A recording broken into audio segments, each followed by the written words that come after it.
তোকে এইখানে যদি ভেতরে কিউ চার্জ থাকে না, তাহলে সবসময় মনে রাখতে হবে এর ইনসাইডে মাইনাস কিউ হবে। বাট সেগুলো আমার ফিগারটা ড্র দেখেই বুঝতে পারছিস যে ডিস্ট্রিবিউশনটা নন ইউনিফর্ম হবে, ঠিক আছে। আর বাইরের সারফেসে কিন্তু ইউনিফর্মলি ডিস্ট্রিবিউট হবে, ঠিক আছে। ইলেকট্রোস্ট্যাটিক শিল্ডিংয়ের কনসেপ্ট, এখান থেকে আমরা মেথড অফ ইমেজেস অফ চার্জও রিলেট করতে পারি। তোকে যদি কত চার্জ ইনডিউস হবে বলে, এই ক্ষেত্রে না, এই ক্ষেত্রে তো ভেতরে এখানে কিউ আছে মানে ভেতরে মাইনাস কিউ, টোটাল ভেতরে মাইনাস কিউ ইনডিউস হবে আর টোটাল বাইরে কিউ ইনডিউস হবে। কিন্তু ভেতরে মাইনাস কিউ যে চার্জের ডেনসিটি সেটা নন ইউনিফর্ম সব জায়গাতে, কিন্তু বাইরেরটা ইউনিফর্ম। এটা সবসময় মাথায় রাখবি।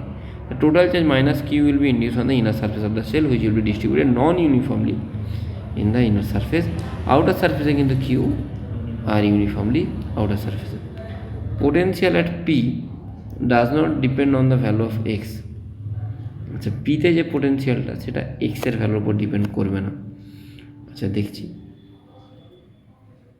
দেখ বাইরে ইলেকট্রোস্ট্যাটিক শিল্ডিং, এ মাইনাস কিউ হলে এটা তো কন্ডাক্টিং।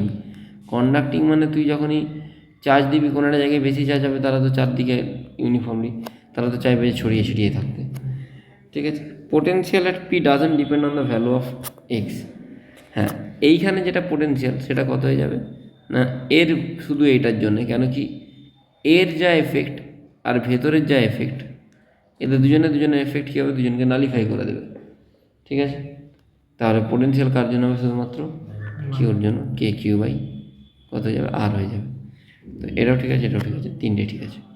মানে এটার জন্যে ওই method of images of charge আমি পড়িয়েছিলাম ইলেকট্রোস্ট্যাটিক্স, তো ওটা একবার দেখে নিতে পারিস। এই যে বললাম না যে এর এফেক্ট আর এর এফেক্ট কী হয়ে যাবে, নালিফাই হয়ে যাবে, শুধুমাত্র বাইরের এফেক্টটা পড়ে থাকবে।